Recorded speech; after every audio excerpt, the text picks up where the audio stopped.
Our next reader is the author of The Day I Died, The Black Hour, and Pretty Little Things, and is the recipient of the 2016 Mary Higgins Clark Award and the 2015 Anthony Award for Best First Novel. Her short fiction has appeared in Ellery Queen Mystery Magazine, Time Out Chicago, Good Housekeeping, and elsewhere. She lives here in Chicago, where she teaches mystery writing at Story Club and is the president of the Mystery Writers of America Midwest chapter. She also has books here for sale if you're interested. Please welcome back to Tuesday Funk, Lori Rader-Day.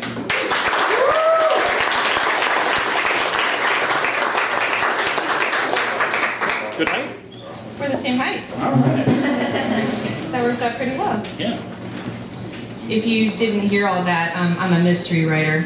And I feel like I should say the word Target, because everybody's been talking about Target tonight. So this book is actually available at Target.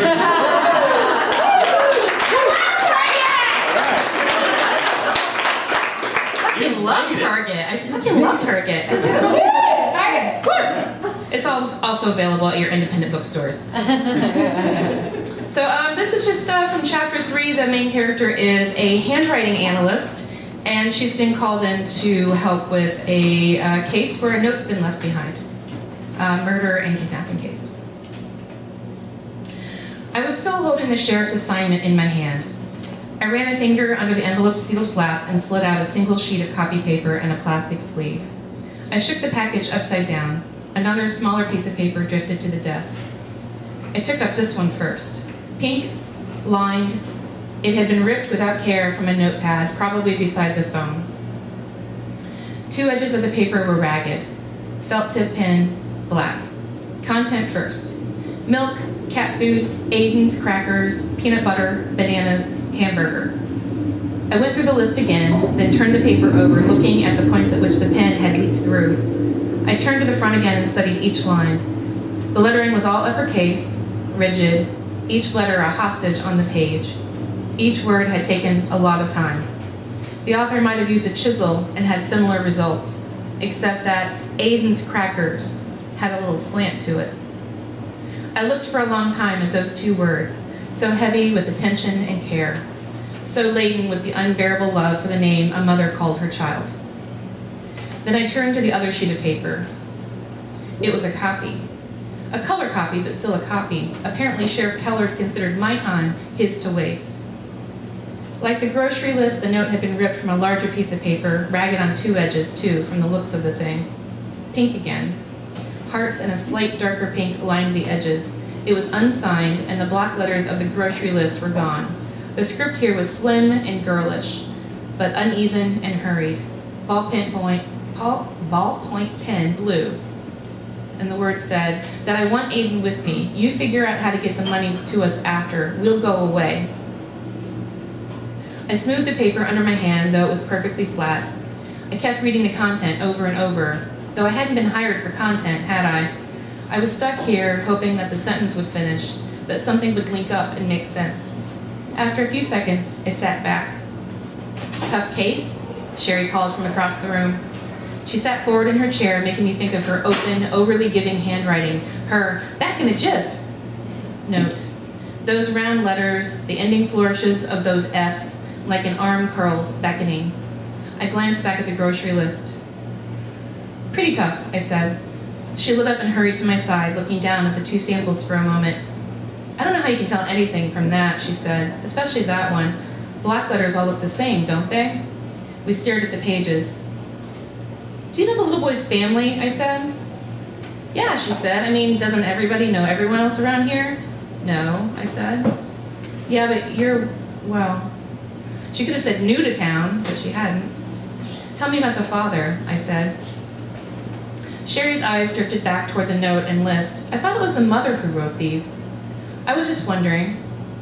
I paused, uncertain. Probably it was wrong to prey on what I could tell from the big open bowls of Sherry's A's and O's.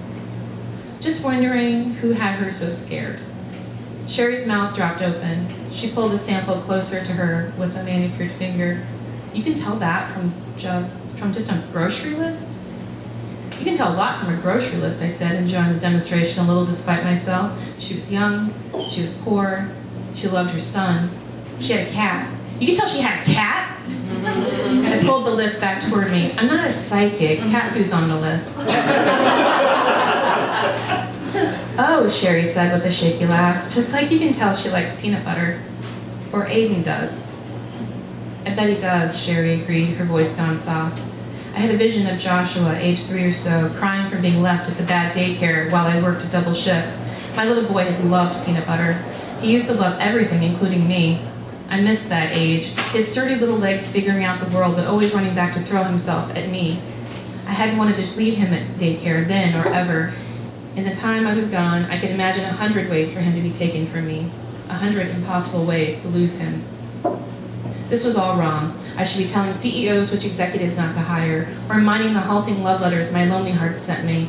I should be turning Sherry's attention back to the question she hadn't answered about Aiden's dad. But it was surprisingly pleasant to talk this way to another woman, another mother. I hesitated, thinking of the women at my door from the boosters, and then said, for about 2 years, mine wouldn't eat anything but creamy peanut butter sandwiches with the crusts cut off, morning, noon, and night. Sherry looked behind her, found an extra chair, and pulled it up next to me. Her bright ponytail swung over her shoulder. Mine's 5, she said. I can't talk about him enough. How old is yours? My head felt a little light. He's a teenager. I wish he were still 5. Yeah, because at 5 you can still put them in your pocket, or at least pick them up and carry them out to the car if they're being jerks. In some ways, I can't wait for Jamie to grow up and turn into what he'll be, she said, but in other ways, I want time to stop. I want him to stay perfect just the way he is. Perfect ears, perfect hands. I was often startled by Joshua's beauty. How would something so perfect come from such a mess? Except, I stopped. Was my life so empty that I was turning into a person who confided in strangers? Sherry had her fist hooked at her chin, waiting. Except that he was perfect before, and he's perfect now, and he'll be perfect tomorrow, I said. Suddenly he's a different boy than the one you knew, but still perfect. That's it, Sherry said triumphantly. That's exactly. Across the room, the door swung open, banging against the wall. Sherry jumped to her feet. I expected the sheriff or another officer, but instead a tall, thick man in a grease-smeared zip-up jacket stood in the doorway. This was Aiden's father. I knew it from the shifty look Sherry gave me as she returned to her desk. I slid the handwriting samples out of sight. He's not in at the moment, Beau, Sherry said. Is he on vacation? I need to know what's going on. The man's voice violated the silent room. He would call if there was anything at all, Sherry said. I can have him check when he gets back. Beau ran his meaty fingers through his hair, then jammed his fists into his jacket pockets. I mean it, Sherry. I need to be kept up to speed here. Are they even trying to find my kid? His voice swept the room and located me. He froze. You got some help in to find him or something? Those detectives. She's just doing a favor for the sheriff, Sherry said. Now, why don't you give us your number again and I'll let him know you were here. She scooted a notepad across the counter to him and held out a pen. He grabbed it and scratched at the paper while Sherry watched. Put your name down too, she said. Shit, Sherry, you don't think he knows my number by now? But he didn't look up. His hand dragged across the notepad and thumped the pen down. The second he gets in, all right, I want answers. He wrenched the door open, paused, gave me another look, and was gone. We listened to his fading footsteps down the stairs. It felt as though he'd taken half the oxygen in the room with him. With a flourish, Sherry ripped the message from Beau off the notepad and marched it back to me, held high over her head, a flag. Looky what I got, she sang. Would I not make the best detective? Sheriff won't let me do anything but take calls and stuff, but I say I've got what it takes. She slid the paper in front of me. I don't even need to see it, I said. I know, Sherry said, shrugging. He's wearing it like an aftershave, isn't he? He didn't used to be so... Well, maybe he always was. We all went to high school together, me and Beau, and... But so what? What do you see? For a moment, I didn't answer or look at Beau's message. This wasn't what Sheriff Keller had asked me to do. He wouldn't like it, and I didn't either. This sample would taint the process, though of course, encountering Aiden's dad in person had probably already done that. I thought about the pressed block letters of Aiden's mom's grocery list, and the fear etched into such a perfect word as bananas.